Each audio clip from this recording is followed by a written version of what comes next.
एक बार फिर हाजिर हूँ एक नई कहानी प्रतिनिधि लेकर। ये कहानी मैंने 29 अक्टूबर 2011 को लिखी थी। प्रस्तुत है, वाचन कर रहा हूँ कहानी प्रतिनिधि। ज्ञान वृद्ध सूर्य क्षितिज के उस पार अस्ताचल में उतरने का मन बना ही रहे थे कि सांझ ने छिछोरी चुईया की तरफ बिल से मुंह बाहर निकाला।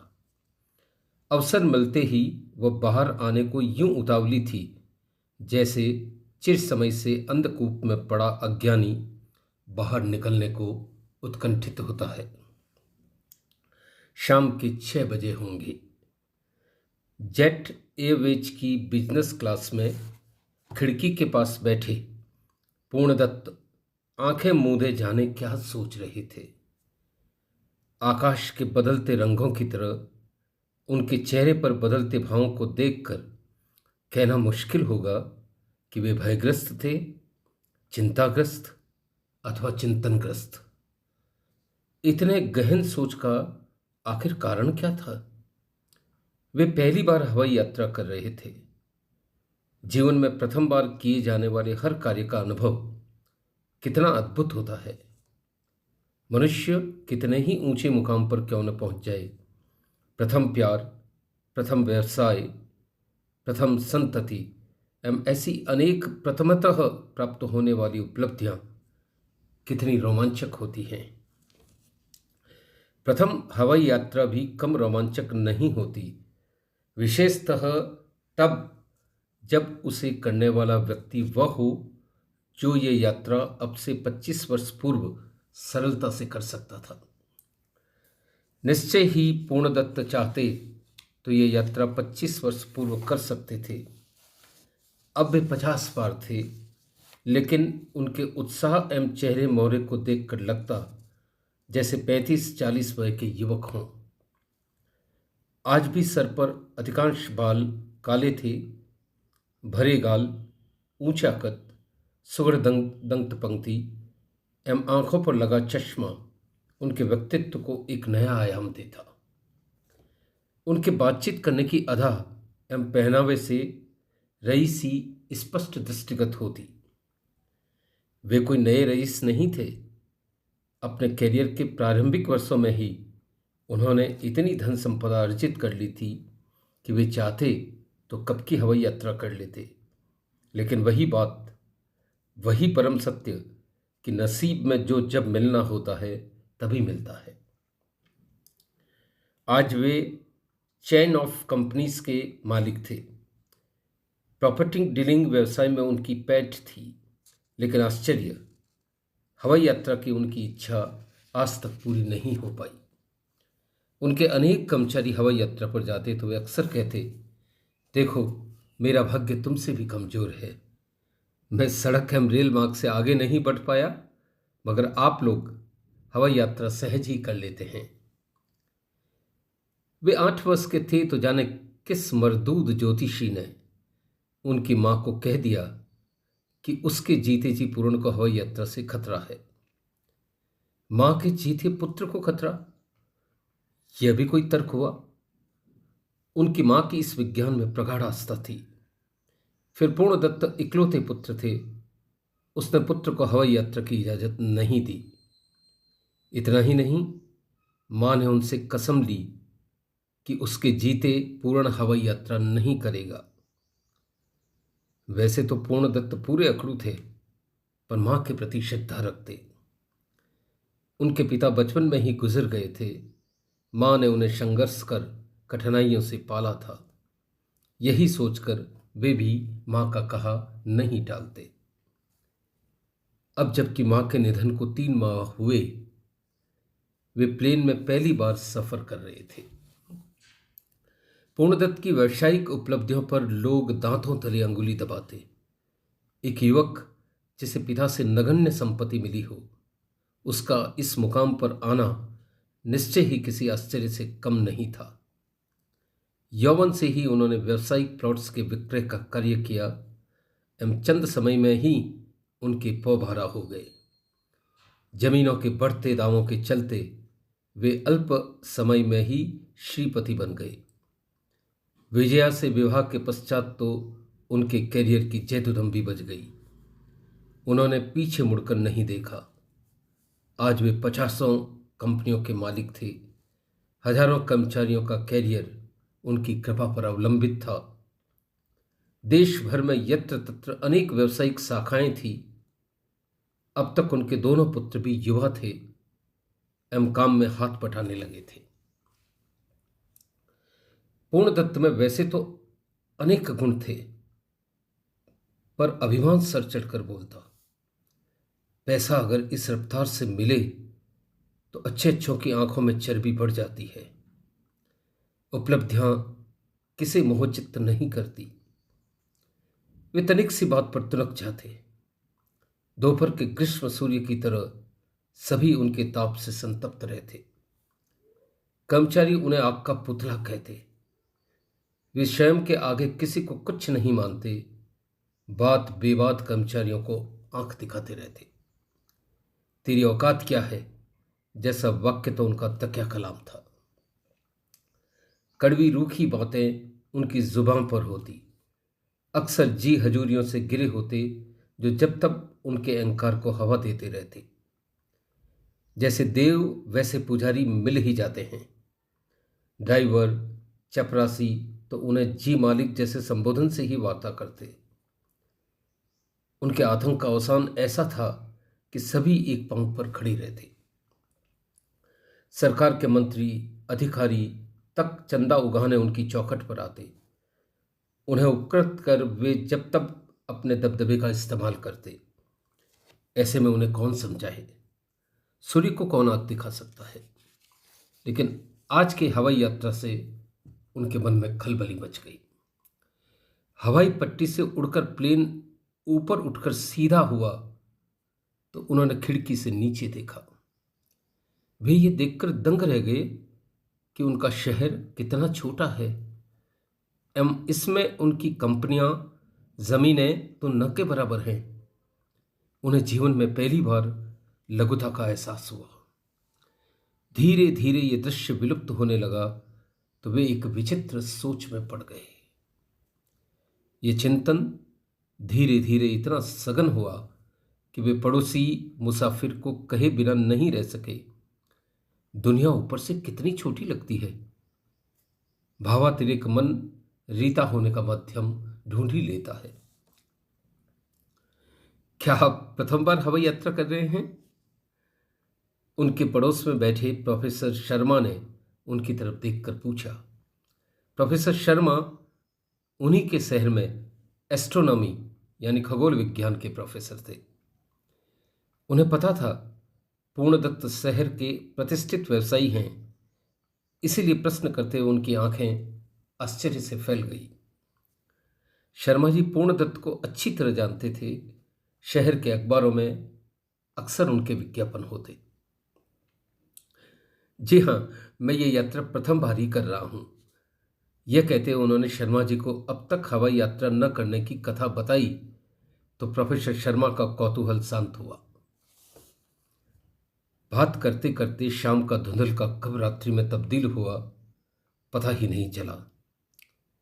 अब आकाश में पूर्णमासी का चंद्र चमक रहा था। नीचे जाते हुए शहर ऐसे लग रहे थे मानो दिए कुछ क्षण टिमटिमाकर विलुप्त हो रहे हों। पूर्णदत्त अब पूर्ण चंद्र को एकटक देख रहे थे। पूर्णिमा के महासागर की तरह आज उनका चिंतन भी क्षुब्ध हो उठा था। संयत हुए तो पुनः प्रोफेसर शर्मा की ओर मुड़कर बोले, हवाई यात्रा करके ही मुझे पता चला हम कितने छोटे हैं।